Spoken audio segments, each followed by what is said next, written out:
Master Sergeant Jake Morrison crouched behind a crumbling concrete wall in the abandoned warehouse district of Mosul, his breathing steady despite the chaos erupting around him. The Barrett M82 sniper rifle felt familiar in his hands, like an extension of his body after 8 years of service with the U.S. Army's elite sniper unit. Through his scope, he watched as insurgents moved through the narrow alleyways below, unaware that death was tracking their every step. Jake had earned his reputation as one of the deadliest snipers in the Middle East. With over 200 confirmed kills, he was known among his unit as Ghost, a name that struck fear into enemy hearts. His ability to remain invisible, to strike from impossible distances, and to vanish without a trace had made him a legend. But today felt different. Something was wrong. The mission briefing had been unusual. Instead of his regular team, Jake was working with a new squad he'd never seen before. They called themselves Delta Team, led by a cold-eyed captain named Marcus Reed. Reed had insisted on taking point, claiming they had intelligence about a high-value target hiding in the warehouse complex. Jake's instincts, honed by years of combat, were screaming warnings he couldn't ignore. As Jake adjusted his position, he noticed movement on a rooftop across the street. A glint of metal caught his eye, another sniper scope reflecting the harsh desert sun. His blood ran cold. The angle was all wrong for covering the insurgents below. Instead, the rifle was pointed directly at Jake's position. Someone was hunting the hunter? Jake rolled away from the window just as a bullet shattered the concrete where his head had been moments before. Dust and debris filled the air as he scrambled for cover behind a steel beam. His radio crackled with Captain Reed's voice, but something in the tone made Jake's suspicions crystallize into certainty. Reed wasn't surprised by the enemy sniper. He was coordinating with them. "Ghost, report your position," Reed's voice came through the static. "We have movement in your sector." Jake remained silent, his mind racing. How had they found him so quickly? His position had been perfect, elevated, concealed, with multiple escape routes. Unless someone had given away his location. Someone who knew exactly where he would be. Another shot rang out, this time from a different direction. Jake caught sight of a muzzle flash from a building to his left. They had him surrounded. This, wasn't a random enemy encounter. This was a carefully planned ambush. But why would his own people want him dead? The answer came to him in a flood of memories. 3 weeks ago, during a routine patrol, Jake had witnessed something he wasn't supposed to see. Captain Reed and several other soldiers had been meeting with local militia leaders, exchanging briefcases full of cash. When Jake had asked about it later, Reed had dismissed it as intelligence gathering. But Jake had seen the fear in Reed's eyes. The way he'd avoided eye contact. Jake had been asking too many questions lately about missing supplies, about missions. That seemed to benefit local warlords more than American interests. He'd started connecting dots that powerful people didn't want connected. Now they were cleaning house, and Jake Morrison was the loose end that needed cutting. A third sniper opened fire from behind, forcing Jake to dive behind a pile of rubble. Concrete chips flew around him as bullets impacted the debris. They were professional, methodical, taking turns to keep him pinned down while they closed the net. But Jake hadn't survived 8 years of war by giving up when the odds turned bad. He pulled out his sidearm and fired several shots toward the nearest sniper position, not expecting to hit anything but buying himself time to think. His radio squawked again with Reed's voice, now openly coordinating the attack. "Target is pinned in Sector 7. Move in from the east and west simultaneously. No survivors." The mask was off now. This was an execution, plain and simple. But they had made one crucial mistake. They had underestimated exactly who they were hunting.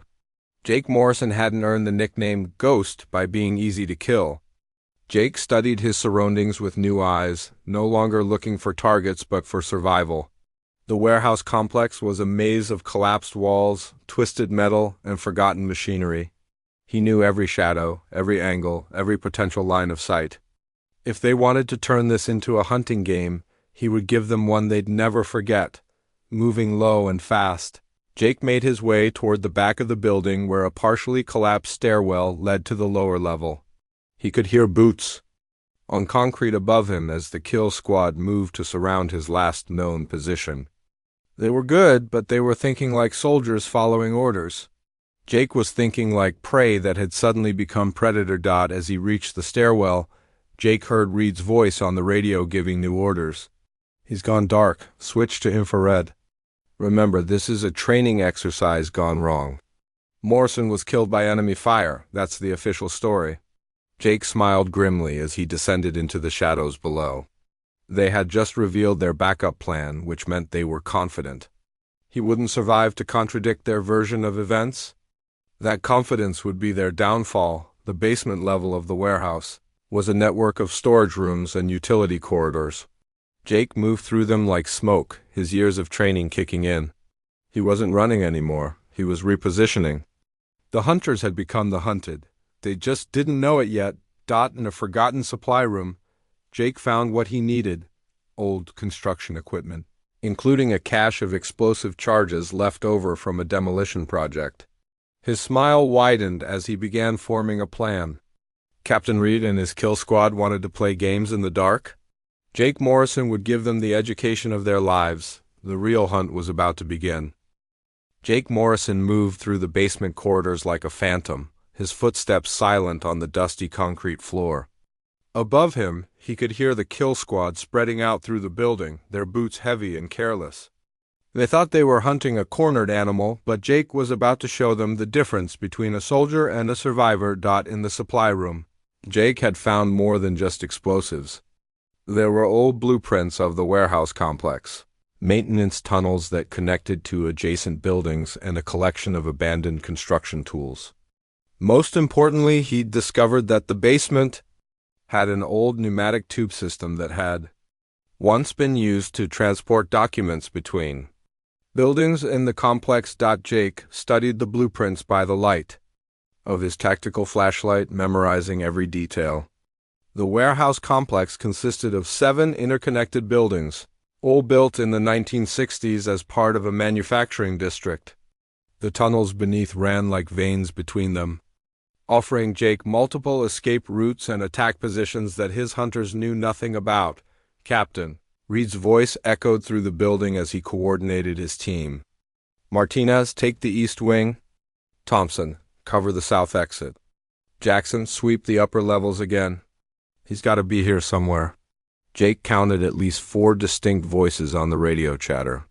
4 professional killers with military training, night vision equipment, and the advantage of numbers. But they were operating in Jake's element now, a confined space where superior firepower meant less than superior knowledge and patience. Moving to the first tunnel entrance, Jake began his counteroffensive. He placed small explosive charges at key structural points throughout the basement, not enough to bring down the building but sufficient to create diversions and confusion. Each charge was connected to a simple timer mechanism he'd improvised from old electrical components. As Jake worked, he thought about the corruption he'd stumbled upon. Reed wasn't just stealing supplies or taking bribes, he was running a sophisticated operation that was getting American soldiers killed. The missions that had seemed routine were actually designed to eliminate witnesses and loose ends. Jake realized he probably wasn't Reed's first victim, just the most dangerous one. The first explosion went off in the east wing, a controlled blast that brought down a section of ceiling and filled the building with dust and noise. Jake heard Reed cursing over the radio as his team scrambled to respond to what they thought was an enemy attack. Contact. We have explosives in the building. Thompson, report? I'm okay, Captain, but the whole east corridor is blocked now. If Morrison was over there, he's buried. Jake smiled as he moved through the tunnel system to his next position. Let them think he was trapped or dead. While they focused on the explosion site, he was already 3 buildings away. Setting up his real trap, the second building in the complex had been a machine shop, filled with heavy equipment that provided perfect cover and concealment. Jake positioned himself on the second floor with a clear view of the warehouse where Reed's team was still searching. Through his scope, he watched them move with less caution now, believing their target was neutralized.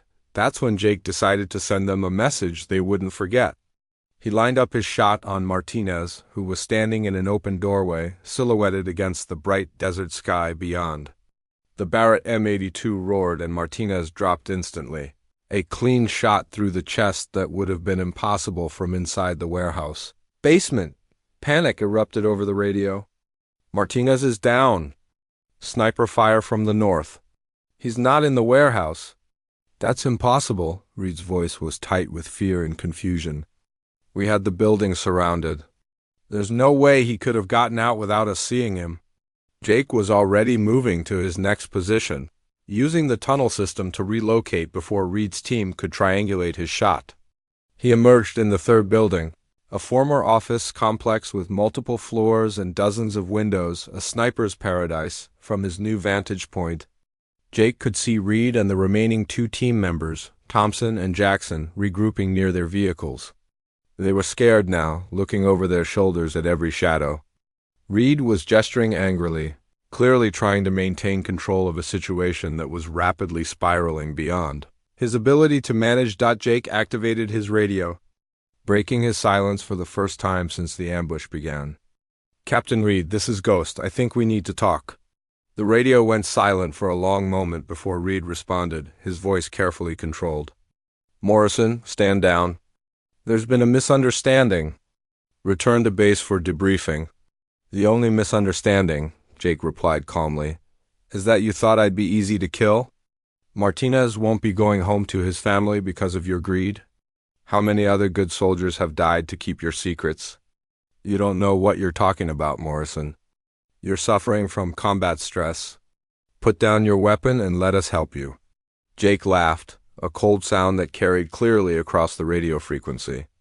Help me? Like you helped Sergeant Williams last month? That wasn't enemy fire that killed him, was it, Reed? That was you cleaning up another loose end? The accusation hit home. Jake heard Reed's sharp intake of breath, confirmation that his suspicion about Williams' death had been correct. Williams had been asking questions about missing equipment shipments. Just like Jake, now he was dead, another casualty in Reed's private war for profit. Jackson, Thompson, converge on the office building. He's playing games with us. But Jake was done playing. The second explosion he'd set went off right on schedule, this time in the vehicle bay where Reed's team had parked their Humvees. The blast was larger, more destructive, sending twisted metal and glass flying in all directions. Thick black smoke poured from the wreckage, and Jake could see that their primary escape route was now gone. Vehicles are destroyed, Captain. Thompson's voice cracked with panic. We're trapped out here? Jake moved to a window facing their position and fired a warning shot that shattered concrete inches from Reed's head. Now you know how Martinez felt. How Williams felt. How all the soldiers you've murdered felt in their last moments. Reed dove for cover behind a concrete barrier, his composure finally breaking completely. Morrison, you're a dead man. Even if you kill us all, they'll never believe you. You're just another PTSD case who snapped under pressure.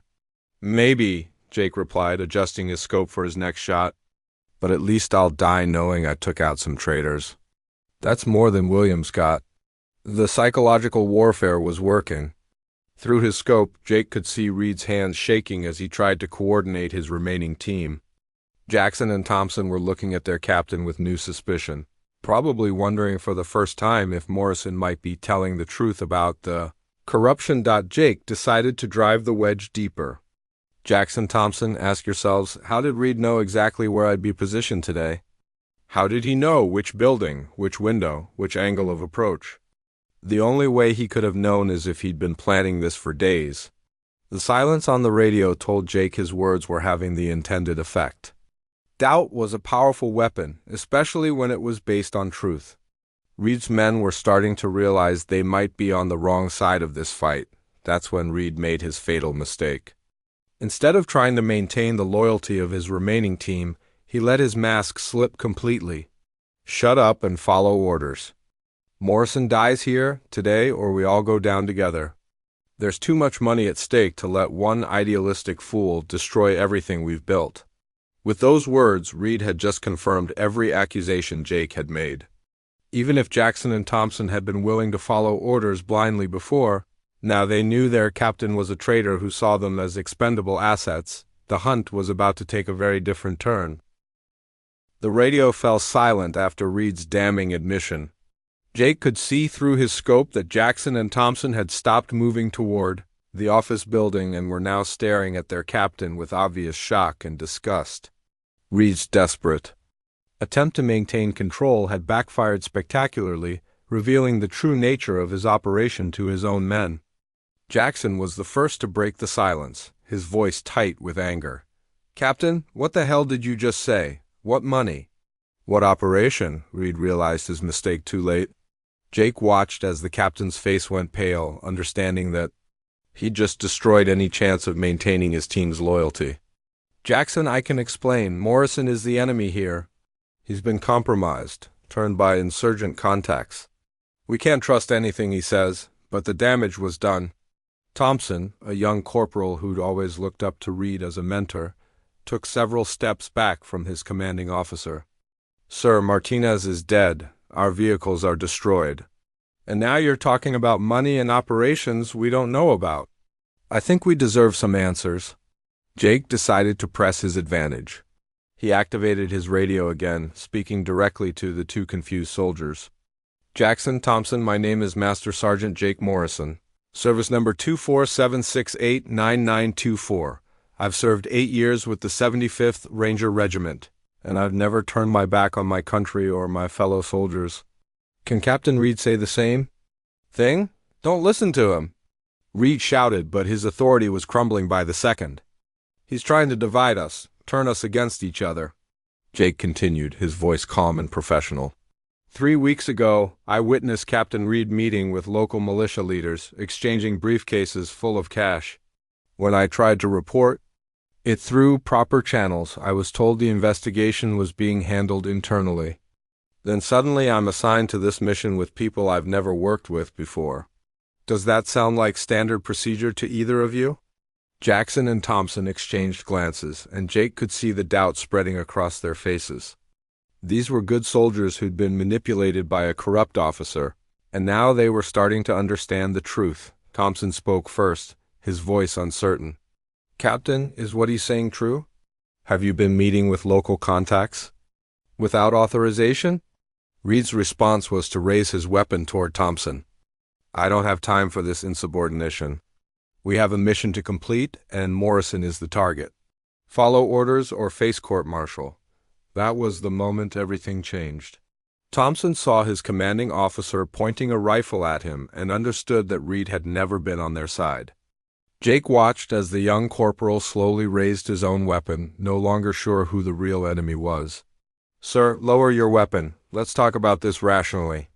"There's nothing to talk about." Reed's voice was becoming hysterical. "Morrison has poisoned your minds with lies. He's a traitor who's been selling information to insurgents." Jake knew this was his opportunity. Reed was losing control, making wild accusations that even his own men could see were desperate lies. Jake carefully aimed his rifle, not at Reed, but at the concrete barrier next to him, and fired a shot that sent chips of stone flying inches from the captain's head. "Reed, your men deserve better than this. Tell them the truth about why Sergeant Williams really died. Tell them about the weapons shipments that never made it to forward bases. Tell them about the intelligence you've been selling to the highest bidder." Reed spun toward the sound of Jake's shot, firing wildly at the office building. His shots were panicked, unfocused, the actions of a man who'd lost all tactical discipline. Jake remained calm, patient, watching as Reed destroyed himself with his own desperation. "Captain, stop firing!" Jackson shouted. "You're going to bring every insurgent in the city down on us." But Reed was beyond reason now. He turned his weapon back toward Jackson and Thompson, seeing enemies everywhere. "You're all against me. Morrison has turned you, just like he was turned. I won't let you destroy everything I've worked for." That's when Thompson made his decision. The young corporal had seen enough to know that his captain was no longer the man he'd respected and followed.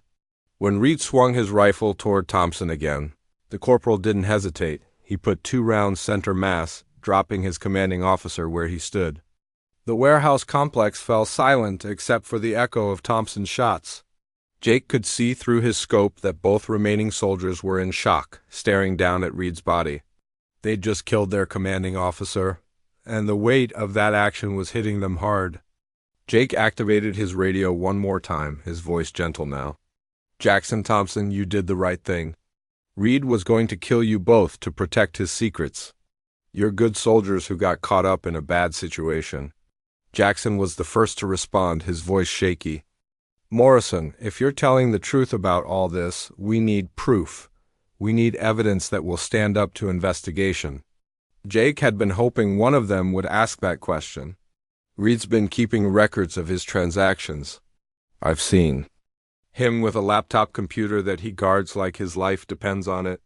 Check his gear. If I'm right, you'll find financial records, contact information for his buyers, maybe even communications about which soldiers needed to be eliminated." Thompson knelt beside Reed's body and began searching through his equipment. After a few minutes, he held up a military-grade laptop computer. "Found it. It's password protected, but our intelligence people should be able to crack it. There's more," Jake continued. "Reed mentioned that this operation was too big to fail, which means he's got partners back at base. People in command positions who've been covering for him. That laptop probably contains enough evidence to expose the entire network." Jackson was already thinking like a soldier again, focused on completing the mission, but now the mission was exposing corruption rather than committing murder.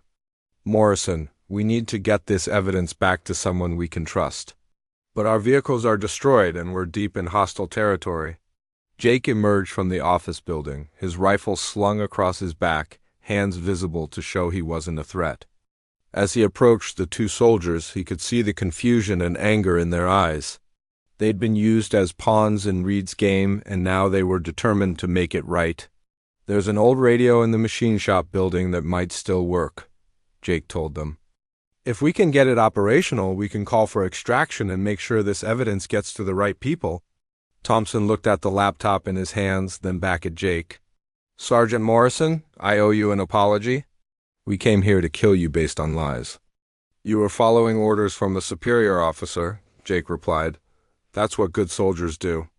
The fact that you figured out the truth and acted on it proves you're the kind of men this army needs."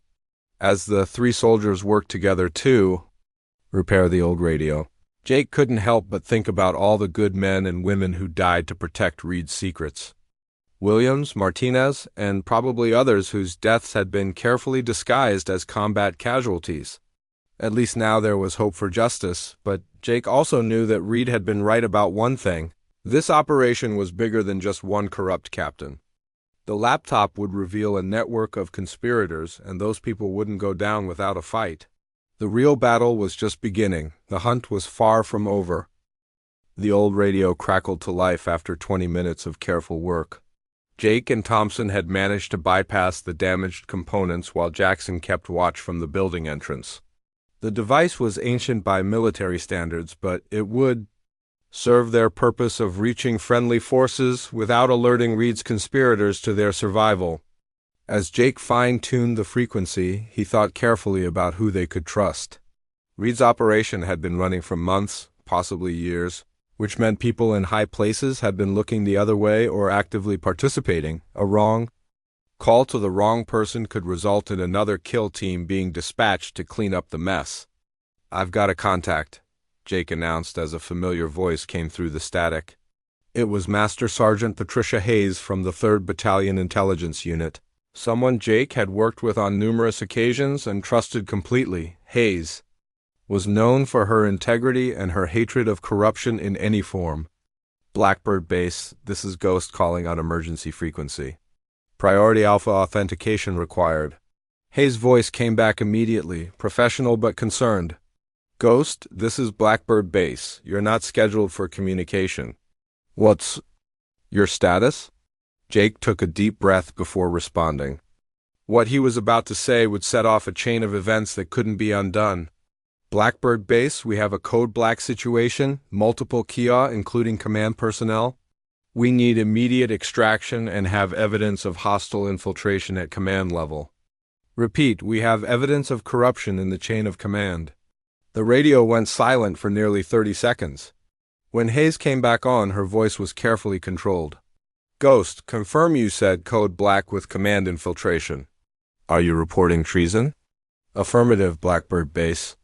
We have physical evidence including digital records. Request immediate extraction by personnel you personally trust. Do not, repeat do not, notify normal command channels. Lives depend on operational security. Thompson was monitoring Reed's laptop while Jake handled communications. The young corporal had managed to bypass the password using techniques learned in intelligence training, and what he was finding made his face grow pale with shock. Sergeant Morrison, Thompson called quietly, you need to see this. It's worse than we thought. Jake handed the radio to Jackson and moved to look at the laptop screen. What he saw there made his blood run cold. Reed's files contained detailed records of weapon sales, intelligence transactions, and most damning of all, a list of American soldiers who had been marked for elimination because they'd become security risks to the operation. The list contained 23 names. 16 of them had red marks next to them, indicating they were already dead. Jake found William's name among the deceased, confirming his suspicions. His own name was on the list, marked for termination within 48 hours. But what shocked him most were some of the other names, including Master Sergeant Hayes, the woman he was currently talking to on the radio. Jackson, take over communications, Jake ordered urgently. Tell Hayes we're aborting radio contact and will attempt to reach friendly lines on foot. Do not give our position or intended route. Jackson looked confused but followed orders, cutting off the radio conversation just as Hayes was requesting their coordinates for extraction. Jake quickly explained what he'd seen on the laptop screen, and both soldiers understood immediately why they couldn't trust anyone in the official chain of command. If Hayes is on the target list, Thompson said grimly, then Reed's people probably have access to all our communications. They might already know we're alive. Jake nodded, his tactical mind already working on their next move. We need to get this evidence to someone completely outside the military structure. Someone who can't be silenced or bought off.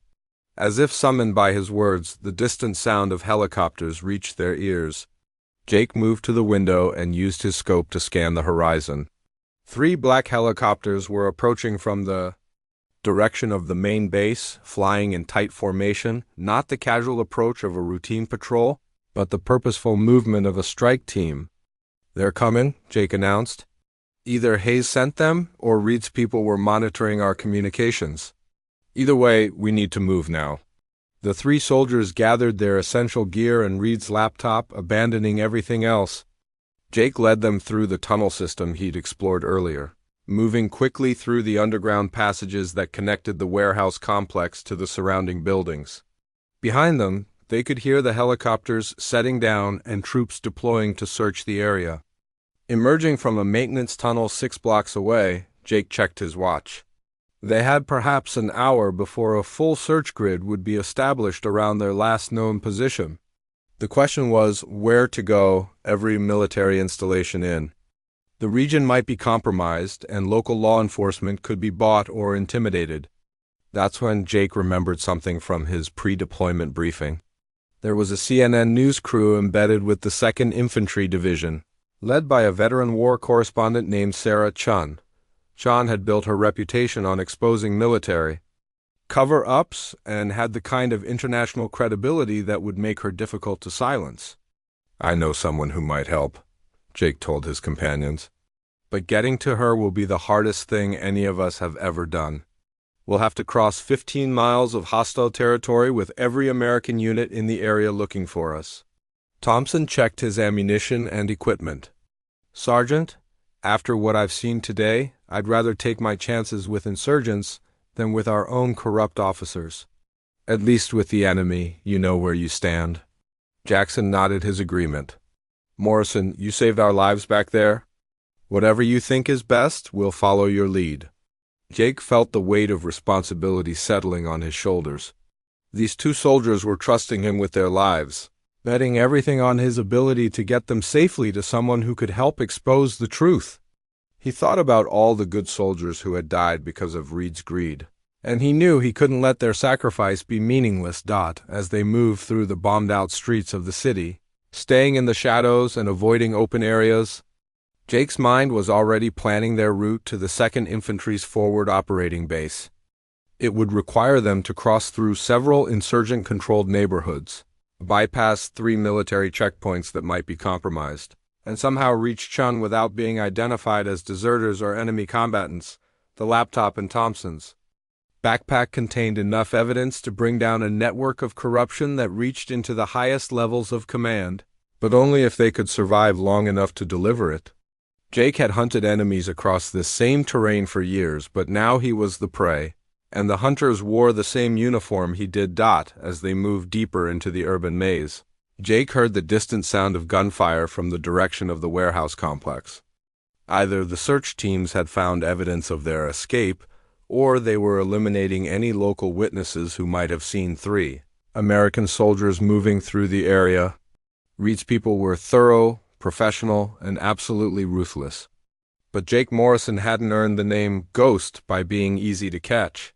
He'd survived 8 years of war by being smarter, faster, and more determined than anyone hunting him. Now he would find out if those skills were enough to outrun his own military and expose the truth before Reed's conspirators could bury it forever. The real test of his abilities was about to begin, and this time, failure meant more than just his own death. It meant justice for his fallen comrades would never come. The sun was beginning to set over Mosul as Jake led Thompson and Jackson through the labyrinth of destroyed buildings and abandoned streets.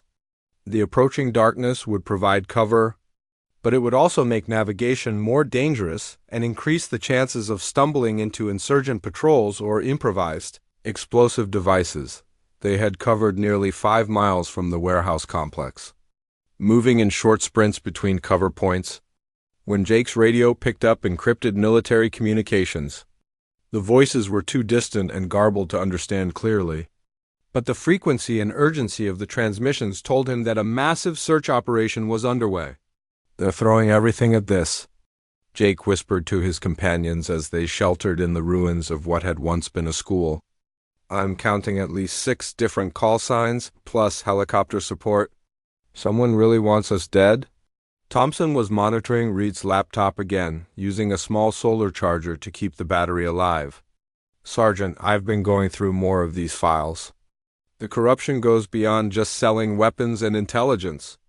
They've been manipulating casualty reports, covering up friendly fire incidents, even falsifying mission reports to hide evidence of their activities." Jake studied the laptop screen, his anger growing with each revelation. How many good soldiers died because these people were more interested in profit than protecting their own men? "Based on what I'm seeing here," Thompson replied grimly, "at least 40 deaths over the past 18 months can be directly attributed to compromised operations or deliberate elimination of witnesses. And that's just what Red documented." Jackson, who had been keeping watch from a broken window, suddenly signaled for silence. Through the gathering dusk, they could see a patrol of 6 American soldiers moving through the street below, checking buildings systematically. The patrol was moving with purpose, not the casual alertness of a routine security sweep, but the focused intensity of hunters following a trail. Jake recognized the lead soldier through his scope, Sergeant First Class Kevin Morse, one of Reed's regular accomplices. Morse was known for his brutal interrogation techniques and his willingness to bend rules when it served his purposes. If Morse was leading the search, it meant Reed's conspirators were taking personal control of the hunt. "They're not just looking for us," Jake realized. "They're cleaning up, eliminating any evidence that we were ever here, including potential witnesses." As if to confirm his words, the patrol stopped at a small house where Jake could see an elderly Iraqi man watching from his doorway. Morse approached the man and began questioning him aggressively. When the man shook his head, indicating he'd seen nothing, Morse simply shot him without hesitation. Thompson started to raise his weapon, but Jake stopped him with a firm hand. "We can't help him now. If we engage, we'll bring down the entire search grid on this neighborhood. That laptop is more important than our individual need for revenge." It was a hard lesson in priorities that every soldier had to learn. Sometimes the mission mattered more than personal feelings. But Jake made a mental note to ensure that Morse would face justice for his casual murder of an innocent civilian. The patrol moved on after quickly searching the dead man's house, continuing their systematic sweep of the area. Jake waited until they were completely out of sight before moving his team to a new position.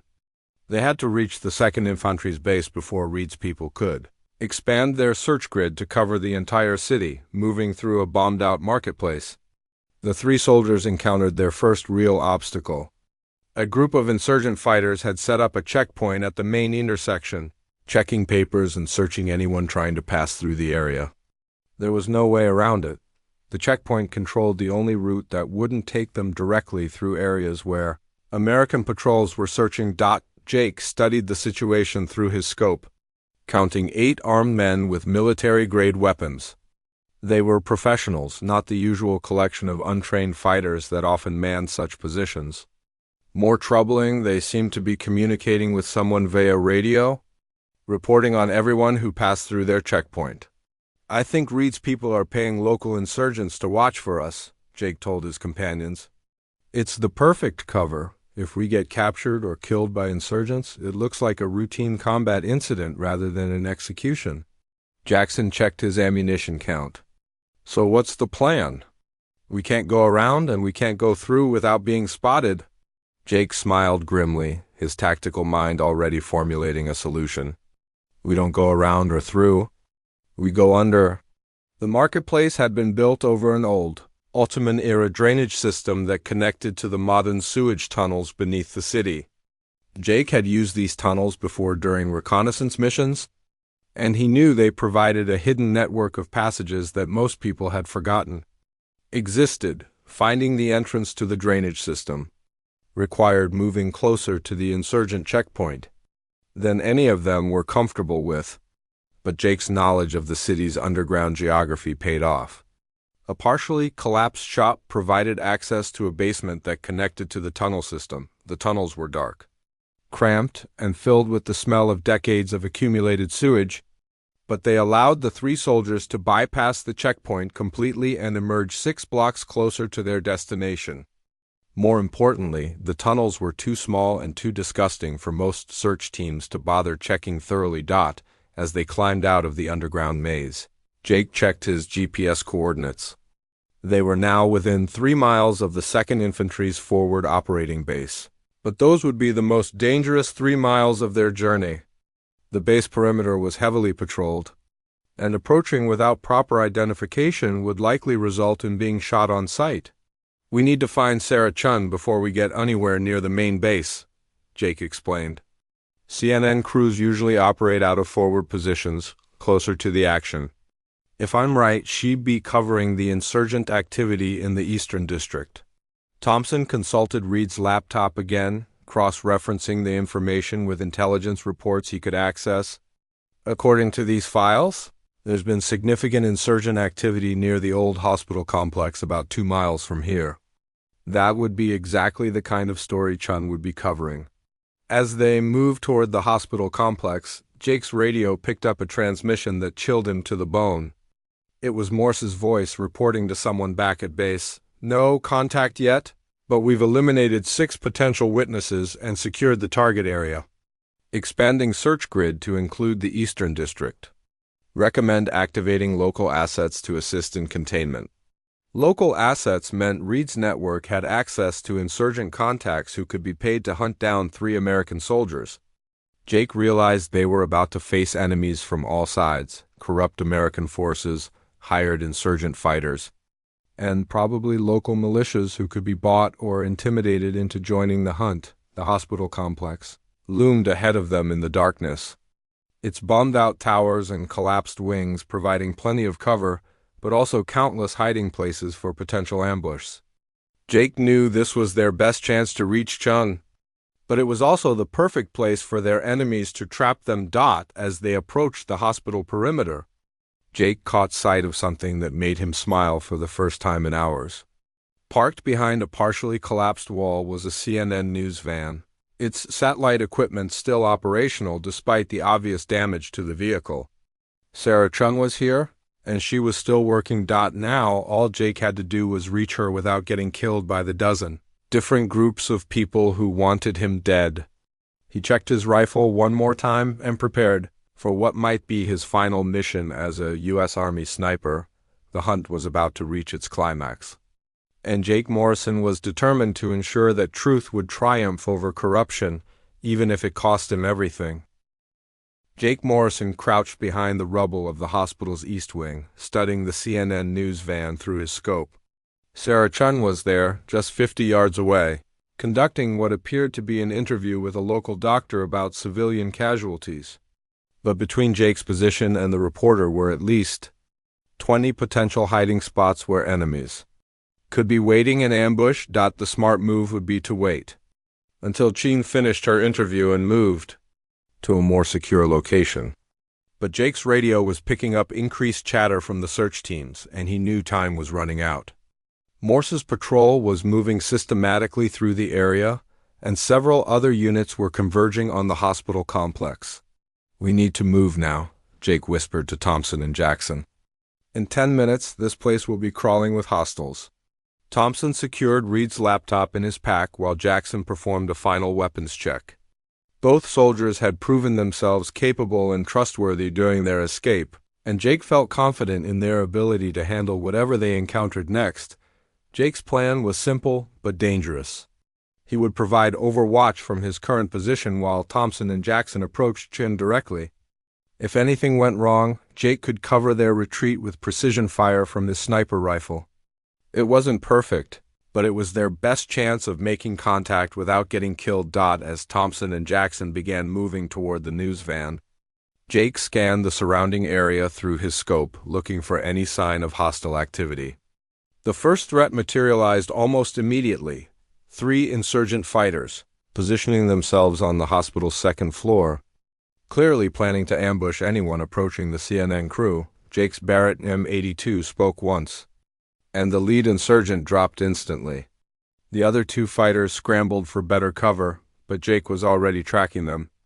2 more shots, 2 more targets eliminated before they could threaten his team or the reporters. The sound of sniper fire caused immediate chaos around the news van. Sarah Chun and her cameraman dove for cover while her security detail, 3 former Special Forces operators working as private contractors, took defensive positions and began scanning for threats. Jake activated his radio, broadcasting on the frequency used by private security companies. "CNN security team, this is Master Sergeant Morrison, U.S. Army Rangers. I have 2 soldiers approaching your position with critical intelligence. We are not hostile. Repeat, we are friendly forces with intelligence regarding military corruption." The response came back immediately, professional and cautious. "Morrison, this is Blackwater 6. Prove your identity and state your business." Jake had to make a quick decision. Revealing too much over the radio could compromise their mission if the wrong people were listening, but he needed to establish credibility quickly. "Blackwater 6, I have evidence of systematic corruption involving weapons sales, intelligence trading, and murder of U.S. personnel. I need to speak with Sarah Chun immediately regarding a story that could save American lives." Through his scope, Jake could see Thompson and Jackson had reached the news van and were speaking with Chun herself. The veteran reporter was listening intently, her journalist's instincts clearly engaged by what she was hearing. This was exactly what Jake had hoped for. Chun's reputation was built on exposing military corruption, and she would recognize the significance of what they were offering. But Jake's moment of optimism was shattered when he spotted Morse's patrol approaching from the north. 6 heavily armed soldiers moving with purpose, their weapons ready and their body language indicating they were prepared to kill anyone who got in their way. Worse, Jake could see that Morse had brought additional firepower, a rocket-propelled grenade launcher that could destroy the news van and everyone around it. Reed's people weren't just planning to eliminate witnesses. They were prepared to commit mass murder to protect their secrets. Jake keyed his radio again. "Blackwater 6, you have 6 hostiles approaching from the north with heavy weapons. They are corrupt U.S. military personnel attempting to eliminate witnesses. Recommend immediate evacuation." The security team leader, a grizzled veteran named Collins, according to the name tape Jake could see through his scope, responded with admirable calm. "Copy that, Morrison. Can you provide fire support during extraction?" "Affirmative. I have clear shots on the hostile patrol." "Engaging now." Jake's first shot took down the soldier carrying the RPG launcher, sending the weapon clattering across the broken pavement. Morse immediately identified Jake's position and began directing suppressing fire toward the hospital's east wing. But Jake was already moving to a new location. The battle that followed was unlike anything Jake had experienced in 8 years of combat. He was fighting against soldiers who had been trained in the same tactics he used, who knew the same techniques for movement and concealment. But Jake had one crucial advantage: he was fighting for the truth. While his enemies were fighting to protect lies and corruption, moving through the hospital's damaged corridors, Jake used his knowledge of urban warfare to stay ahead of Morse's attempts to pin him down. Each shot he fired was carefully calculated, designed to disrupt the enemy's coordination without unnecessarily endangering the CNN crew or his own team members. Through the chaos of the firefight, Jake could see that Collins and his security team were professional and effective. They had successfully evacuated Chen and her crew to a more secure position while returning accurate fire against Morse's patrol. Thompson and Jackson were providing additional support, their training evident in their tactical movements and fire discipline, but the situation was deteriorating rapidly. Jake's radio was picking up transmissions indicating that additional enemy forces were en route to the hospital complex. Reed's network was mobilizing everything they had to prevent the truth from getting out. That's when Jake made a decision that would change everything. Instead of continuing to play defense, he would go on the offensive and eliminate the threat at its source. Morse was the operational leader of this particular hunt, and without his leadership, the other searchers would lose coordination and effectiveness. Jake began stalking Morse through the hospital complex, using his sniper skills not for long-range elimination but for close-quarters hunting. Every technique he'd learned for remaining invisible, every trick for moving silently through hostile territory, every instinct honed by years of combat experience, all of it focused on one objective: eliminating Sergeant First Class Kevin Morse. The hunt through the hospital corridors was a deadly game of cat and mouse, with both men using their military training to try to outmaneuver the other. Morse was good, but Jake was better. More importantly, Jake was fighting for something larger than himself, while Morse was just following orders from corrupt superiors. When Jake finally cornered Morse in the hospital's former surgical suite, the corrupt sergeant's last words were a desperate attempt to justify his actions. "Morrison, you don't understand what you're destroying. This operation funds black ops that save American lives." Jake's response was simple and final: "Nothing justifies murdering our own people." With Morse eliminated, the coordination of the enemy search teams began to collapse. Jake could hear confusion and uncertainty in the radio chatter as subordinate leaders tried to maintain operational effectiveness without their primary coordinator, but Jake knew the immediate victory was only the beginning. Reed's laptop contained evidence that would expose a network of corruption reaching into the highest levels of military command. But only if they could get that evidence to people who could act on it safely. Sarah Chin was their best hope for ensuring the truth reached the world. But first they had to survive long enough to deliver Reed's files to her. The battle for the hospital was over, but the war for justice was just beginning. 3 hours after the firefight at the hospital, Jake Morrison sat in the back of an armored CNN vehicle racing toward the international airport in Baghdad. Sarah Chun had immediately recognized the significance of Reed's laptop and had used her network of contacts to arrange emergency transportation out of the combat zone. But Jake knew their escape was only the beginning of a much larger battle. Thompson had successfully transferred the encrypted files to Chun's secure servers, ensuring that multiple copies existed in locations Reed's people couldn't reach. Jackson was coordinating with military police investigators who specialized in corruption cases, people Chun vouched for personally. The evidence was finally in the right hands, but Jake understood that powerful people would do anything to prevent its release. The files contained communications with 17 different officers, ranging from lieutenant colonel all the way up to a one-star general, Chun explained as she reviewed the data on her laptop. This isn't just about Reed's local operation. It's part of a systematic network that's been selling weapons, intelligence, and operational security to the highest bidder for at least 3 years.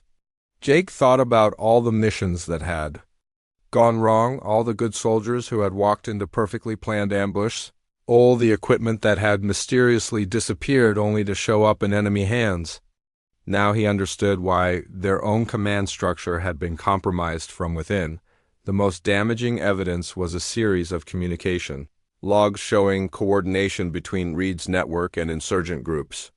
American soldiers had been deliberately sent into kill zones to eliminate witnesses and maintain operational security for the corruption ring. Williams, Martinez, and dozens of others had died not in service to their country, but as victims of their own command structure. General Harrison himself authorized several of the missions that resulted in witness elimination, Chun continued, her journalist's objectivity barely containing her obvious anger. He knew exactly what Reed was doing and provided official cover for murder operations disguised as routine combat patrols. Harrison was the commanding general for the entire theater of operations, a man Jake had respected and admired. Learning that Harrison had been personally involved in ordering the deaths of American soldiers was almost too much to process. The corruption reached all the way to the top of the chain of command. As their vehicle approached Baghdad International Airport, Jake's radio crackled with a transmission that made his blood run cold. It was General Harrison himself, broadcasting on emergency frequencies to all units in the region. All stations. Be advised that Master Sergeant Morrison and 2 accomplices have been confirmed as insurgent collaborators who have stolen classified materials. They are considered armed and extremely dangerous. Termination authority is granted for all military personnel. Repeat, shoot on-site orders are now in effect. Jake looked at Thompson and Jackson, seeing his own realization reflected in their faces. Harrison was using his authority as commanding general to issue a death warrant that would turn every American soldier in Iraq into a potential assassin. They couldn't trust anyone wearing a U.S. military uniform. That's why we're getting you out of the country, Chun said grimly.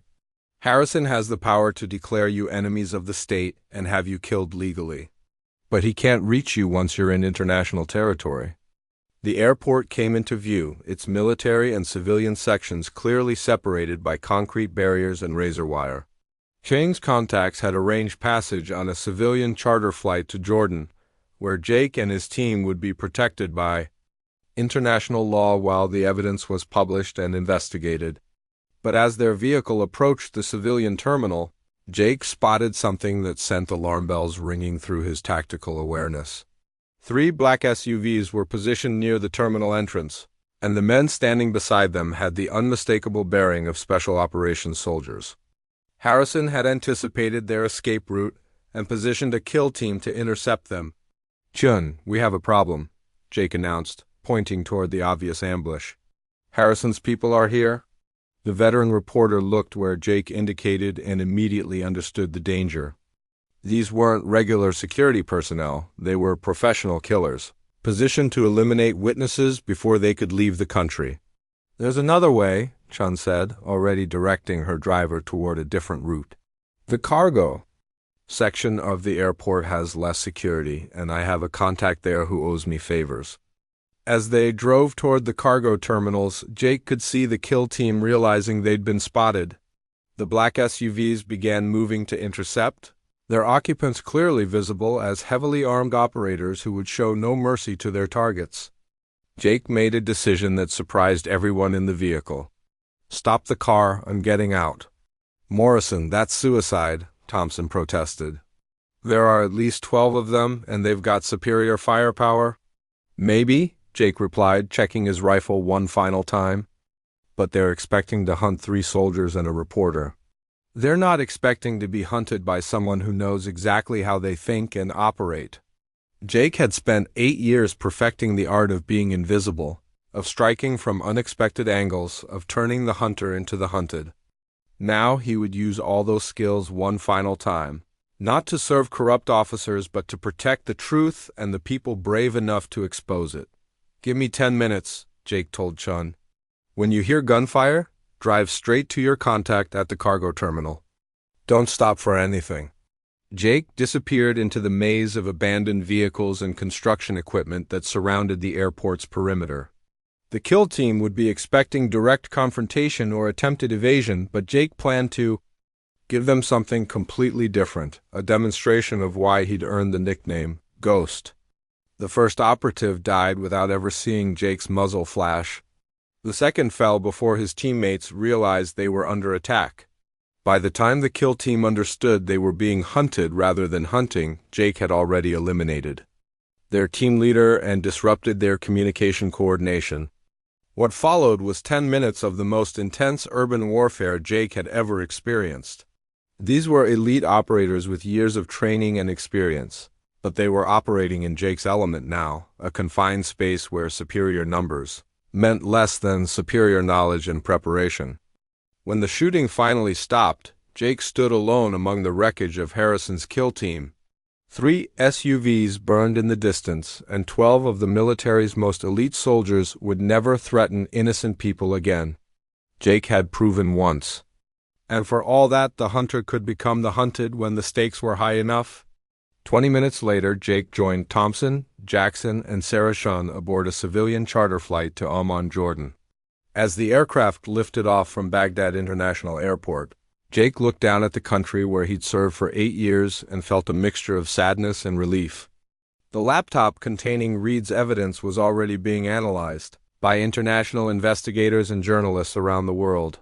Within hours, the story would break globally, exposing the network of corruption that had cost so many American lives. General Harrison and his conspirators would face justice, and the soldiers who had died protecting their secrets would finally have their vindication. Jake Morrison had started this adventure as a sniper serving his country. He was ending it as something more important, a soldier who had chosen truth over obedience, justice over loyalty to corrupt authority. The hunt was finally over, and the right side had won. 6 months later, Jake received a letter from the new commanding general in Iraq, officially clearing his name and offering him any assignment he wanted. But Jake had already found his new mission, working with Sarah Chun and other investigative journalists to expose corruption wherever it existed in the military. The Ghost had found his true calling, and he would never stop hunting those who betrayed the soldiers they were supposed to protect.